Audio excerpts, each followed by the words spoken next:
Hornbills. The rhinoceros hornbills are named after their big horn-like casts on the top of their bills that look like a rhino's horn. 29 species of hornbills can be found in Southeast Asia and also in Africa. Here at Bali Bird Park, we breed about 6 different species of hornbills. Nah, jadi yang pertama kami tampilkan ini adalah Bruno jenis burung rangkok badak. Jadi spesies ini disebut rangkok badak karena memiliki tanduk besar di atas paruhnya yang menyerupai jela badak. Ada sekitar 59 spesies burung rangkok yang dapat ditemukan di wilayah Asia dan juga Afrika. Di Bali Bird Park kami mengembangbiakkan sekitar 6 spesies yang berbeda. Okay, everybody, we also have another hornbill, but now I need someone to be volunteers. Does anybody want to help me? All right, sir, come closer, please. Okay, yes, what's your start, please? Hello, what's your name? Yanis. All right, so you can stand right here on my right. Yeah, great, and put your right hand like this, and stay still, so the bird will fly and land on your arms, okay? Alright, everybody, let's see together how close our birds with our volunteers. How looks? Well done. Look at the small birdie. This is Jaja, our saffron pied hornbill. One more time. Yeah, stay still, please. Okay, let's see one more time how close Jaja with our volunteers. Anyway, these birds have a small body but very energetic. Okay, ini adalah Jaja namanya. Thank you so much, Yanis. You can return to your seat. Please give an applause for our great volunteers. The rhinoceros hornbill are native to Borneo Island, but we also have the birds that can be found here in the island of Bali and also Sulawesi Island. Now let's focus to our bird trainer. How looks and well done. Is aiding our red-knobbed hornbills, also known as Sulawesi hornbills, which is the island bighorn stork. Nah, jadi yang kami tampilkan itu adalah edik jenis burung rangkok Sulawesi. Jadi tentu saja spesies ini dapat ditemukan di wilayah Sulawesi. Okay, let's see again. Have a look and good catch. It is their hunting behavior in the wild, as these birds often catch their prey while flying, like bees and also grasshopper. Jadi yang kami tampilkan ini adalah cara berburu alami mereka di alam liar, di mana spesies ini biasa menyambar mangsanya ketika terbang, seperti lebah dan juga belalang. The hornbill favorite fruits contain a lot of fiber and vitamin C. Here at the park, we give them tropical fruits that have same nutrient as what they found in the wild. They are also extremely good dispensers of seeds. It means they eat fruits from one tree and then will drop the seeds of the fruits to somewhere else. So the seeds can grow again as another tree. That's why they have important role for the environment. Nah, jadi burung rangkok kita juga dikenal sebagai burung penebar biji-bijian, di mana mereka akan memakan buah dari satu pohon, kemudian akan menjatuhkan bijinya jauh dari pohonnya. Dan biji tersebut kemudian akan tumbuh kembali menjadi pohon yang baru. Oleh sebab itu mereka dikenal sebagai burung penebar biji-bijian. Okay, everybody, let's see the last one. This is for Jack. Jack is coming. Have a look. Well done. Okay, everybody, now let's focus to Bruno, the big one. So Bruno will try to catch the food, and this is how hornbill catch the insects in the forest. Everybody here, please help me to count how many slices of fruits Bruno is able to catch. Okay, you ready, trainer?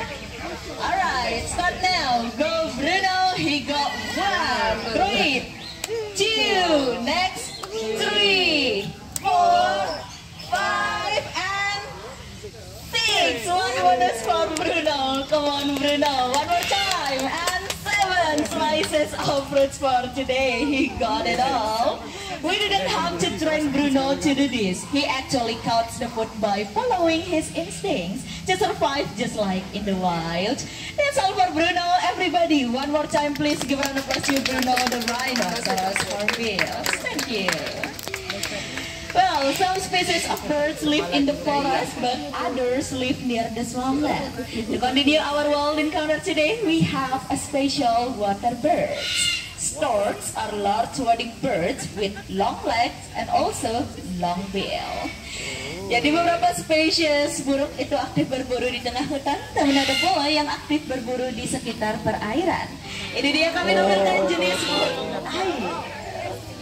Okay, everybody, this is Rosie, our lizard adjutant. He looks like a grumpy old man, doesn't he?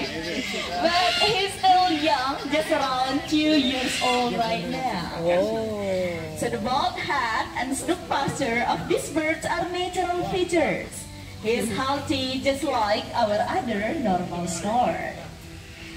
So look at his long toes, adapted for comfortable walking in the swampland. His beak is sensitive, which allows him to fill out fish and froggies that he hunts in the swampland. Nah, jadi Rosie ini adalah jenis burung bangau tongtong.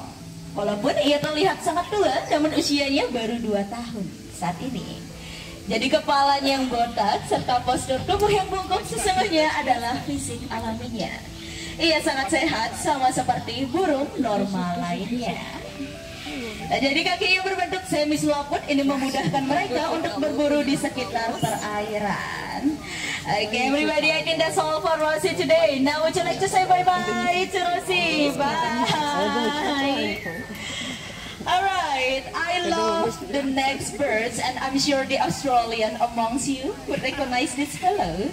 So these birds have a large body, long legs and also long neck.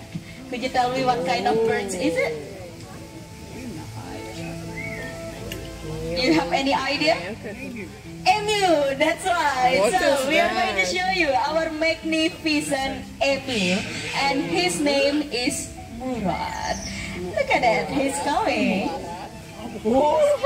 Anyway, this is the second largest bird in the world after ostrich, and Murad is over 1 year old now and came from the breeding program at Eco Green Park in East Java.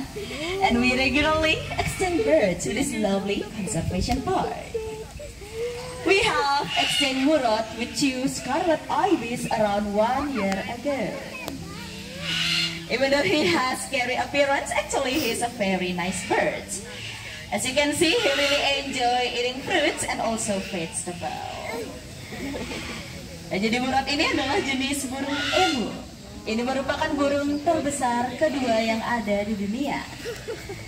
Walaupun memiliki penampilan yang cukup menyeramkan, sesungguhnya ia adalah burung yang sangat jinak. Jadi Murad ini menetas di salah satu kebun binatang yang ada di Indonesia. Sementara itu, kami memiliki kerjasama pertukaran satwa dengan kebun binatang yang merawatnya. Jadi sebelumnya kami menukar Murad dengan 2 ekor scarlet ibis sekitar 1 tahun yang lalu. Well, everybody, even though this bird cannot fly, but they can run really fast, up to 50 km/h. Okay, I think that's all for Murad. Thank you so much for today, Murad. Alright, everybody, now we are going to show you some species of parrot that comes from parrot family. So these birds have a white color plumage all over their body, and their beautiful crests make them distinctive. So now we are going to show you some species of lovely cockatoos. Oh, look at that. That is Rico, our umbrella cockatoo with a beautiful crest on the top of his head. You wanna come closer, Rico? Don't be shy. Nah, jadi kami tampilkan beberapa jenis burung kakadua ya, dengan bulu berwarna putih hampir di seluruh tubuhnya. Dan jambul yang cantik membuat mereka dapat dibedakan antara satu spesies dengan spesies lain. Okay, look, Rico has a beautiful crest. When it opens, it looks like an umbrella. And if you notice, look, Rico has brown eyes. It tells us that Rico is the female.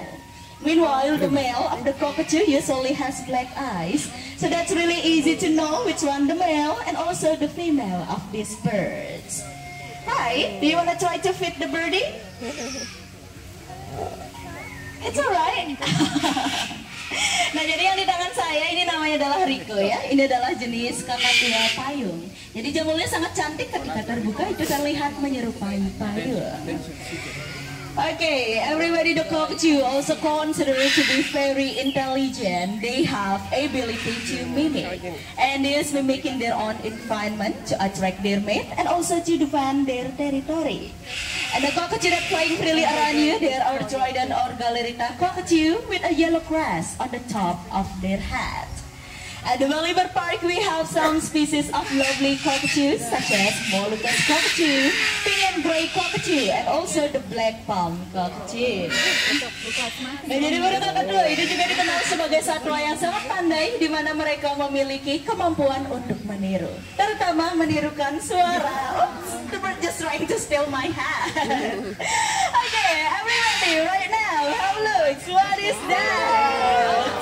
We have some bag, and Beben is Malino's work for dogs with our pretty ducks today. Hi, what's your name? Okay, let's meet the ducks right here. Oh, they seem very excited today. Have you fed the duck before? Okay, we have a cute ducky for today. Just throw it to the ducks like this. Yeah, just take some food and then throw it. Yes, but another one. Great! Well, everybody said this ducks is a crossbreed between Indiana runner ducks and also wild ducks. We call it Balinese domestic ducks. So ducks are kept by farmers all across Bali for their delicious meat and big blue eggs. Okay, that's alright.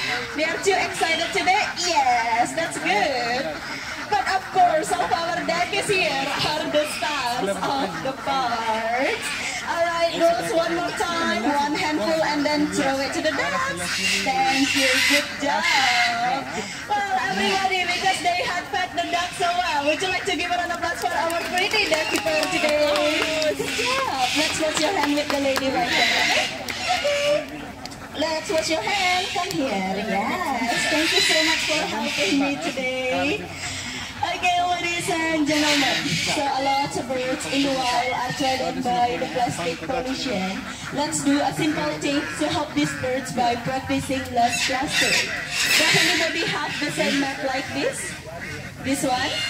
Yes? If you don't mind, would you like to take out your mat, please? Just for a while. Thank you so much.